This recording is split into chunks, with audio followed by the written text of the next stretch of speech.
The market drops. Your stomach drops with it.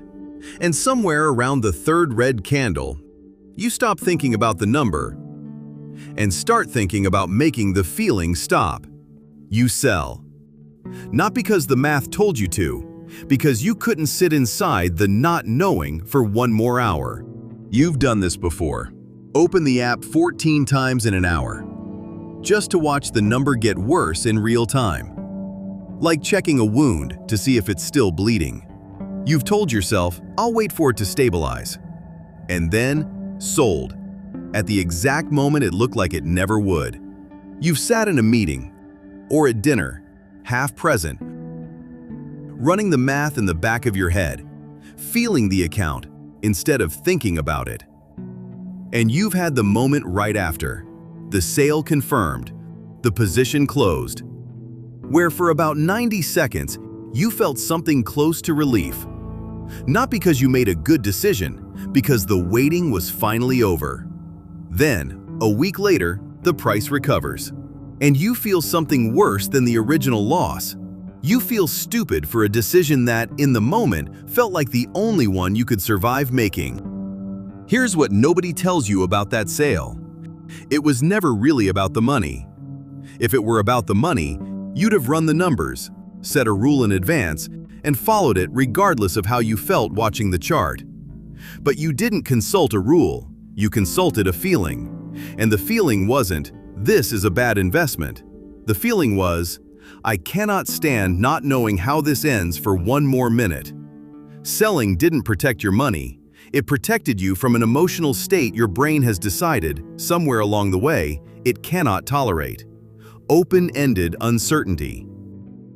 And once you understand that, the whole pattern stops looking like a money problem and starts looking like something much older.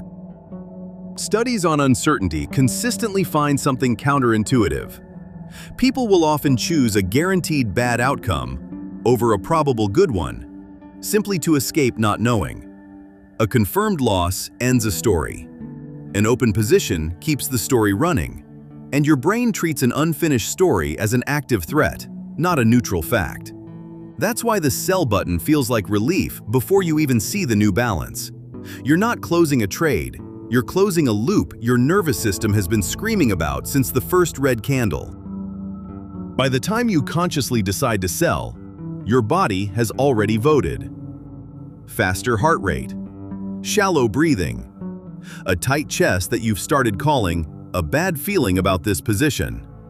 That's not intuition. That's your body running the same threat response it would run for a physical danger, because to a nervous system built for physical survival, loss of resources and loss of safety register almost identically. You don't act on analysis in that state. You act to make the physical sensation stop. The trade is almost incidental. The real transaction is between you and your own chest tightening. If you've ever lost money in a way that felt out of your control, a bad investment someone else pushed you into, a job loss, a bill you couldn't have predicted, your brain filed that experience under one instruction. Next time it feels like this, act immediately. Don't wait for confirmation. So today's panic sell often isn't a response to today's numbers. It's a rerun of a much older moment, one where waiting genuinely cost you something.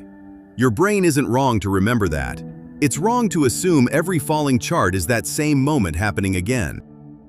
Here's the trap inside the relief. Selling feels like taking control, but you're not controlling the market. You never were. You're controlling the one variable you actually can, whether you keep feeling this. And that variable is so seductive that it will happily override every rule, every plan, every "I'll hold for a year" you wrote down while calm. The market doesn't know you sold in fear. It doesn't care. It keeps moving exactly as it would have anyway. The only thing that changed is that you're no longer in the room when it does. This isn't weakness, and it isn't a lack of discipline. It's a nervous system doing exactly what it was built to do. End uncertainty as fast as possible, using the only tool available to it in the moment. The problem was never that you feel this. The problem is that you've been letting the feeling hold the sell button. You don't fix this by trying to feel calmer in the moment. That rarely works when your chest is already tight.